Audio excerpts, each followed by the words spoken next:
Michael Bloomberg was on The View and he was asked an important question about one of the policies he implemented in New York City when he was the mayor. That was the stop and frisk policy that disproportionately profiled African Americans living in the city and harassed them, gave cops the ability to harass them incessantly. So what did he have to say about that policy? Take a look. One of the things that has concerned me about you is in November, just a week before your presidential campaign announcement, you apologized for your signature stop and frisk policy. Yep. And let's face it, it caused a 600 increase in police stops that disproportionately targeted Black and Latino men. Yes. 90% of whom were innocent. We're talking about 14 stops out of 10,000. Yes. Only produced a gun, okay? Many question the authenticity of that apology, Mayor Bloomberg, myself included, only because in January of that year, you stood up for stop and frisk. So what happened between January and November that caused this change of heart? Because it sounds like a political move to me. Look, when I got elected, I took a look. There were 650 murders a year in New York City. Most of them were young minority men. Mm-hmm. And I said, we just have to stop this. That's where my heart is. That's what I wanted to do. And I would do virtually anything I could, anything that the professionals gave me some advice to do to stop that. And when I left office, it was down to 300, so saved a lot of lives. But during that period, in looking back, it certainly got out of hand and we stopped more. The bottom line is when I saw it was we'd gone way overboard, I stopped it, and before I left office, we'd cut 95% of it out. Then I apologized when enough people said to me, you were wrong, and I thought about it, and I wish I'd done it earlier. I just didn't. So apologize and go on.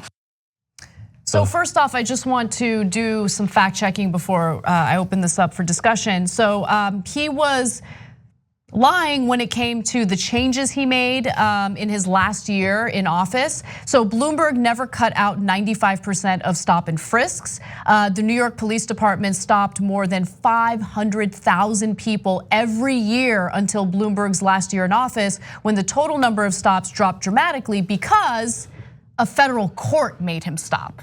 Okay, so that's what really happened. It wasn't because he realized that this was a gross injustice, which it was. It was because the feds literally had to get involved and they forced him to scrap this policy.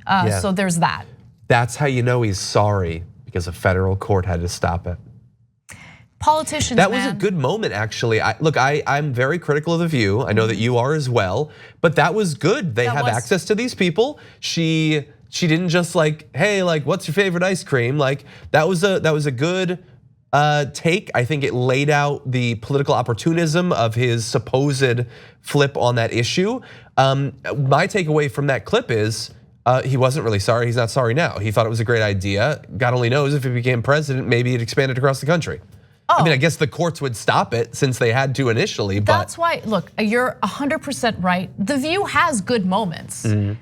It's just that the good moments are usually like overpowered by the bad moments. And this is, Sunny Hostin, I think, is one of the strongest hosts on The View, and she did a good job asking these questions. A little more fact checking though, to rebut what Bloomberg said in that segment. According to the court-ordered ACLU data, in Bloomberg's last year as mayor, police stopped and frisked a higher percentage of Black people, 56%, than at any time during his 3 terms, okay? So 88% of people who cops stopped in 2013 were eventually found to be innocent. And for 5 decades, despite the fact that constitutional experts and sociologists, Michael Bloomberg continued to insist that he was right and everyone else was wrong. So, all right. Sounds Trumpian. So that's the reality. And that's what you should know. TYT is all about challenging and disrupting the status quo, and so is Aspiration. Aspiration does not invest your money into fossil fuel businesses that harm our planet, such as pipelines and oil drilling. Instead, you'll be able to fight climate change with tools like AIM, the Aspiration Impact Measurement, and Planet Protection. They also don't hit you with outrageous fees for you to access your own money. You can even earn cash back and get free ATM uses up to 5 times a month. Head to aspiration.com/TYT to learn more. For a limited time, get 30 days of free TYT membership when you sign up.